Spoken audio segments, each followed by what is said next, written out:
Assalamualaikum warahmatullahi wabarakatuh. Perkenalkan, nama saya Muhammad Abrian Syahramdani dengan NIM 055 41383. Saya berasal dari UPBJJ Jakarta. Di sini saya akan mempresentasikan hasil tugas saya dalam mata kuliah Pendidikan Pancasila. Di sini judulnya itu Pelajaran dari Sejarah Pancasila bagi Generasi Muda. Kita akan fokus ke perkembangan Pancasila dalam konteks sejarah dari masa ke masa, dari awal kemerdekaan, dari RIS, demokrasi terpimpin, Orde Baru, dan reformasi.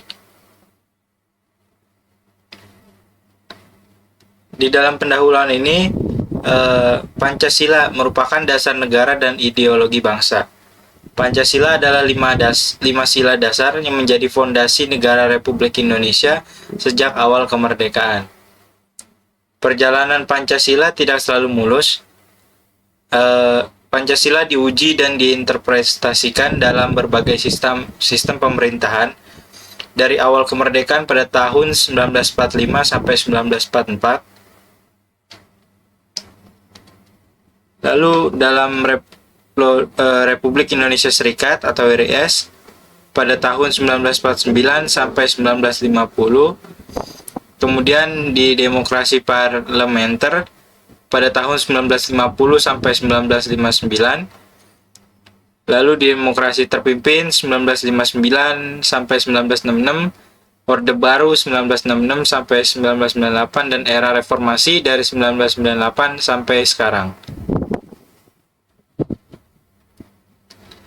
Peristiwa penting pada kasus ini, Dekret Presiden 5 Juli 1959 memiliki latar belakang Indonesia menganut demokrasi parlementer pada tahun 1950 sampai 1959 yang ditandai ketidakstabilan politik dan seringnya pergantian kabinet. Dalam masalah utamanya tersebut adalah konstituante, badan yang bertugas membuat UUD baru, gagal mencapai kesepakatan mengenai dasar negara, menghabiskan waktu bertahun-tahun dalam perdebatan antar kelompok yang mempertahankan Pancasila dan kelompok-kelompok yang menginginkan dasar Islam. Dalam peristiwa tersebut, untuk mengatasi krisis kenegaraan, Presiden Soekarno mengeluarkan Dekret Presiden pada 5 Juli 1959. Dan isi penting dalam dekret tersebut adalah yang pertama itu pembubaran konstituante, yang kedua pemberlakuan kembali UUD 1945, lalu ada pembentukan Majelis Permusyawaratan Rakyat Sementara atau MPRS, dan Dewan Pertimbangan Agung Sementara atau DPAS. Dampak yang terjadi pada peristiwa tersebut membawa Indonesia ke era demokrasi terpimpin, dan yang paling krusial itu mengukuhkan kembali Pancasila sebagai dasar negara melalui UUD 1945.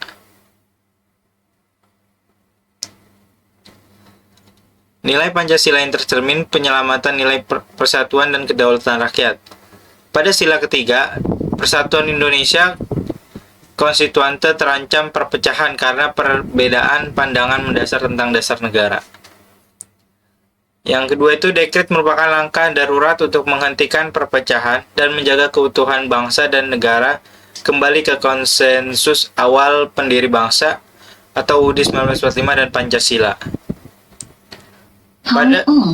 Pada sila keempat, kerakyatan yang dipimpin oleh hikmat kebijaksanaan dalam permusyawaratan perwakilan, meskipun memunculkan pro kontra, dekret diambil sebagai solusi politik tertinggi atau kebijaksanaan ketika Badan Perwakilan Rakyat konstituante gagal melaksanakan tugas konstitusionalnya.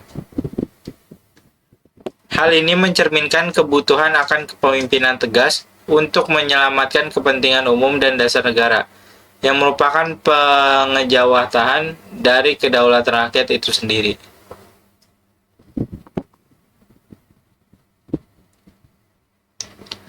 Dapat kita ambil pelajaran pada Dekret 5 Juli 1959, pentingnya konsensus dasar. Sejarah mengajarkan kita bahwa perselisihan tentang dasar negara atau Pancasila dapat mengancam eksistensi bangsa. Dalam pelajaran ini, generasi muda harus memahami dan menjaga Pancasila sebagai konsensus final dan ideologi pemersatu, melampaui kepentingan kelompok atau agama tertentu. Dan bahaya politik yang mandek ini, kegagalan konstituante menunjukkan bahwa proses demokrasi yang berlarut-larut dan tidak efektif itu dapat memicu krisis yang mengundang tindakan darurat. Dan pelajaran yang dapat diambil dari kasus ini, demokrasi butuh tanggung jawab dan kemampuan mengambil keputusan demi kepentingan bangsa. Dan jangan biarkan perbedaan pendapat menghambat kemajuan bangsa Indonesia.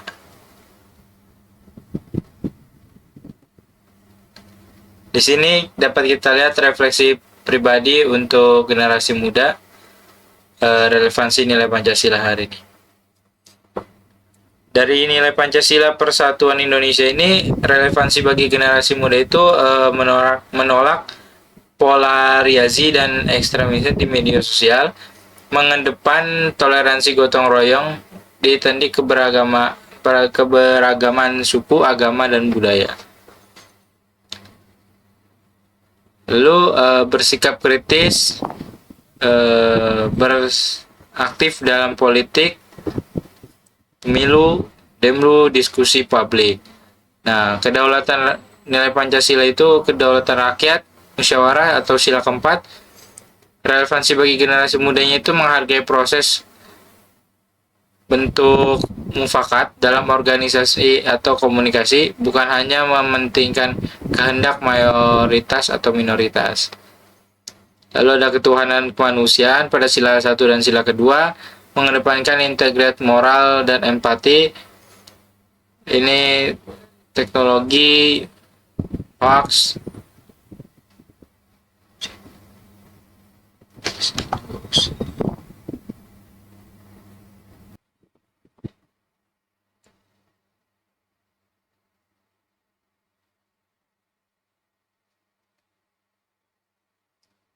Di sini kita dapat lihat ada statement jaga Pancasila, jaga Indonesia. Dalam penutup kali ini saya akan menjelaskan kesimpulannya. Sejarah Pancasila adalah sejarah perjuangan bangsa untuk menemukan keseimbangan antara keberagaman dan persatuan. Lalu ada tantangan bagi generasi muda hari ini adalah mengimplementasikan Pancasila dalam konteks digital dan global yang sangat naik pada sekarang. Lalu ada mari kita jadikan Pancasila bukan hanya sebagai simbol, tetapi sebagai panduan nyata dalam kehidupan kita sehari-hari, apalagi bagi kita untuk generasi muda. Dan sekian, terima kasih dari saya. Kurang lebih mohon maaf. Wassalamualaikum warahmatullahi wabarakatuh.